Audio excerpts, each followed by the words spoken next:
নাহমাদুহু ওয়া নুসাল্লি আলা রাসূলিহিল কারীম আম্মা বা'দ। আসসালামু আলাইকুম ওয়া রাহমাতুল্লাহি ওয়া বারাকাতুহু।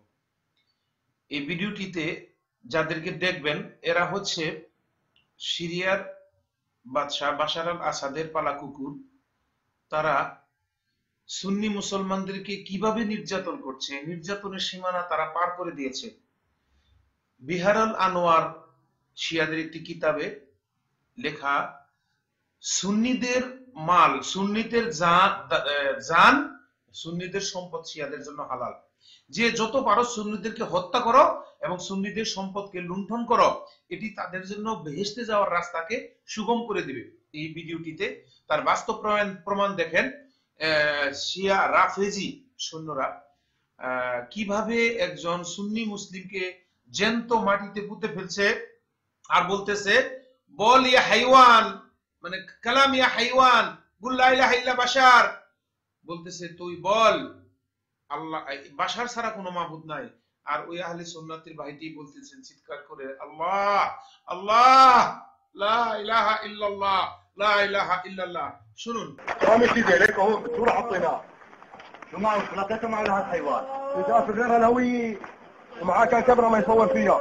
ما تصور فيها يا حيوان؟ ما طلعت على الجزيرة وعلى العربية. وين الهوية سيدي؟ ما يعطوك مصاري ولا حيوان؟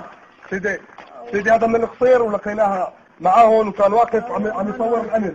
من القصير يا حيوان. من القصير هالكلب هذا. بعدوا لي هيك عليه لهالحيوان هذا. من القصير يا حيوان. تمروا يانا شوف تمروا. انا برجع الله تمروا لهالحيوان.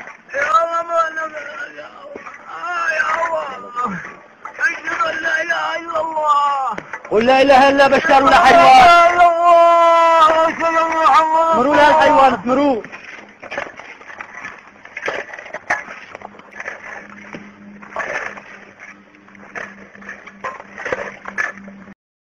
ইন্না লিল্লাহি ওয়া ইন্না ইলাইহি রাজিউন। একজন জীবন্ত মানুষকে এই আধুনিক জামানার, যাদেরকে বলা হয় আধুনিকতার চরম শিখরে আমরা বসে গেছি, একজন জীবন্ত মানুষকে কিভাবে মাটিতে পুঁতে ফেলা হয়। একদম কমপ্লিট পুরো মানুষ, না বাচ্চা না বৃদ্ধ না কিছু। আমরা কোথায়? আমাদের ঈমান কোথায়? এখান থেকে আমাদেরকে শিক্ষা গ্রহণ করতে হবে। আমাদেরকে জানতে হবে শিয়া আকীদা কি, শিয়া এবং সুন্নির মধ্যে পার্থক্য কি, কেন তারা শিয়া, কেন আমরা সুন্নি। আমাদের সমাজে শিয়া নেই তো, যদিও আমাদের সমাজের অনেকে শিয়া বলে দাবি করে না। শিয়া আকীদা আমাদের মধ্যে ঢুকে যায়নি তো, আমাদেরকে যাচাই করতে হবে। আল্লাহ সুবহানাহু ওয়া তাআলা আমাদেরকে সঠিক আকীদা জানার তৌফিক দান করুন এবং সেই অনুযায়ী আমল করার তৌফিক দান করুন। ওয়া আখিরু দাওয়ানা আলহামদুলিল্লাহি রাব্বিল আলামিন। আসসালামু আলাইকুম।